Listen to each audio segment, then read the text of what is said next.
As a hockey player, these are 5 stretches you're probably not doing and you should be doing. The first one is a wall quad stretch. Get yourself a pad, get your back leg up against a wall. So I want that heel in line with my glute, so my leg is stacked through the front, and I want to be as tall as I can possibly get, and I want to sink back into this. I should feel a nice good stretch all the way from the top of my hip all the way down, potentially right into my knee. We're trying to get some length to that quad muscle. Quads take abuse while you're skating, so this is the first stretch. Perform about 1 minute to 2 minutes per side before moving on. The second stretch is a tall glute med stretch. I want to get one leg nice and straight, pull my toe to my shin, making sure it's pointing to the ceiling. I'm going to cross over my other leg, and from here, before I start pulling that leg in, I want to sit up as tall as I can. Think shoulders back, ribs are tucked, and then they're stacked over top of my hips. From there, I'm going to pull my leg in, put a little pressure on that knee, so I push my leg to the side, and then pull in a little bit more. All while doing this, I don't want to slouch into it. I want to stay up as tall as I can, making sure I get a good stretch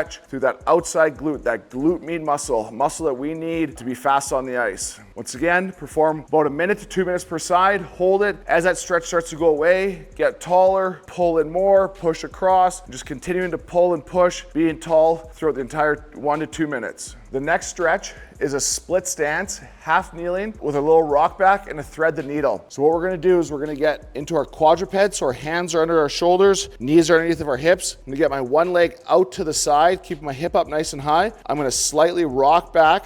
Should feel a nice good stretch through these adductors. Once I'm there, I'm gonna stop and hold that position. Take my hand, I'm gonna thread the needle. I'm gonna try and touch my toe, come back up, and I'm gonna thread the needle the opposite way, come back up. While I go for reps side to side, I wanna keep my hip back and making sure that I don't drop it to my heel. So I wanna keep my hips back nice and high and making sure that they don't drop. Perform 10 reps per side on threading the needle, switch legs and do the other side.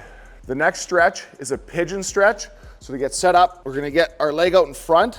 I wanna sink down into this position. So I'm trying to roll my shoulders, my hips to my front leg, get all the way down onto my forearms, and then from here, I can reach across and feel a greater stretch through my glute. I'm just gonna hold this position. I wanna be here for about 1 minute to 2 minutes, also making sure I do both sides. The next one we wanna do is we wanna get those adductors going again. So I'm gonna be nice and tall. I'm gonna get my foot out to the side. So I'm thinking toe, heel, this knee, they're in one straight line. I wanna get my shoulders square forward. And I wanna try and get my knee in line with that third and fourth toe from here. I'm gonna drive my knee over my toe. We're trying to keep my hips and my shoulders square forward, so I feel a nice good stretch through those adductors. Here, once I get into a stretch, I'm just gonna hold that 1 to 2 minutes, both sides. Those are the 5 stretches I don't think you're doing, or at least not all of them. Start incorporating them into your training program. You'll find that you move better in the gym, you can lift better weight in the gym, and then you'll move even better once you get out on that ice. You're gonna find your stride is that much more efficient. So give them a try.